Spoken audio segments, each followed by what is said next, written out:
Sorry, I did not want to miss my flight. Yeah, I'm here in downtown Phoenix, but I've got a ticket, and this is one of the hottest tickets in town. It is very difficult to get into the carry-on bar, which takes you back to the golden age of aviation, a time when you didn't have to pour out your liquids and take off your shoes and go through security. You got dressed up, you had a Lucky Strike and a vodka gimlet, you met your fellow passengers, and you saw the world.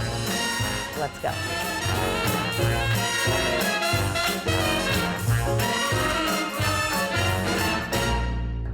Oh, this is nice. I've reached a comfortable cruising altitude. Do you know they really did used to have stand-up bars on airplanes back in the day? Oh, our captain is here. Jax, thank you so much for having us. You're very welcome. What are you mixing? So right now I'm making one of our cocktails called the Terroir. So it's a cocktail inspired by San Francisco, and also a little bit of Mexico flair. There is mezcal, a little bit of sherry in there as well, some marionberry, lemon. Okay, so this particular flight is going from San Francisco to Mexico City. That might change next year, but for now, that's the flight path. It will change next year, for sure. So these drinks are inspired by both San Francisco and Mexico. And also the 1960s and 70s. So essentially, we wanted to give people a look at the golden age of travel. And so most of the cocktails are actually inspired from that era. And then our arrival and departure city is where we take the second inspiration from. That looks beautiful, and I just have to say, I got a ticket, but this may be, honestly, one of the most difficult bars to get into in the country.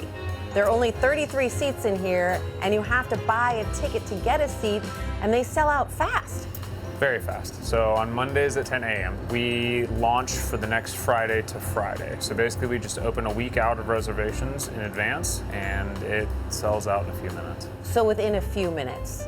Okay, so if you want to get a seat on this particular 747, you got to be really fast because these drinks are phenomenal. They're so special, and you've designed them to reflect, as you said, airline travel in the 60s and 70s, and of course San Francisco and Mexico. Will you take one of those? Uh-oh. Gentlemen, this is your captain speaking. Just a quick heads up. Okay. Up on a little turbulence. Oh no, It's that time. It's that time.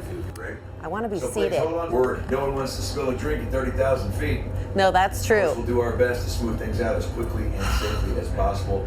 I'll keep you updated once we're in the clear. Cheers. Until then, sit back, sip slow, and enjoy the ride. Thank you for flying with Carry On Airlines. So I see that you have a martini sign, and when the captain turns that on, that means it's time to drink. You make martinis tableside? Yes, ma'am. So the cart that's actually right over here is made for that specifically. So different styles of martinis, both gin, vodka, dirty, also porn star. There are many different types that we'll make though, and those are there's always going to be an R martini, if you will, that we just rotate seasonally. You said the porn star. Yes. Okay. Porn star, yeah. I was going to pretend so what makes it a porn star martini? I'm afraid to ask, but I already did. No, not at all. So traditionally, it's served with a side of cava or some form of sparkling wine that's a little bit on the sweeter side, usually, as well as passion fruit, and then a vodka base with lemon is like the traditional with a little bit of vanilla. So we made a passion fruit kava syrup with a little bit of bitters, and then added in some vanilla and then some vodka. So we made it our own. This, what I'm drinking, is so good. Thank you. Harvey Wallbanger. Harvey Wallbanger. My mom used to make this drink in the 70s. It's working. The nostalgia is working. By the way, these peanuts are not just regular peanuts.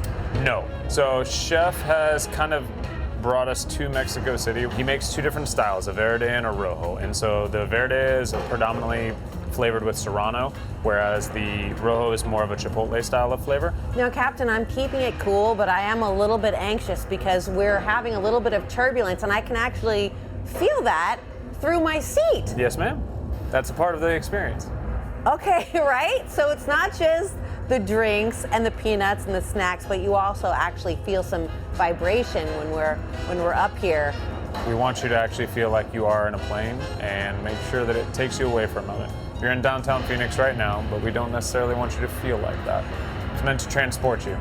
It transports you up to 30,000 feet and into the past. back in the day in the 60s and 70s, there wasn't a smartphone. So what did you do on an airplane? You talked to people, and mostly what? You drank. Yep, that's exactly what we're trying to bring about nowadays. And we do have a lot of guest interaction here. That's why the bar is actually no seating at it. Obviously during turbulence, we try and have everybody seated, but there are no seat belts on this plane. Well, thank you so much, Captain, for the drinks and for having us. And of course, we're going to stay seated until we get through this turbulence. And I'll see you in Mexico City when we get there.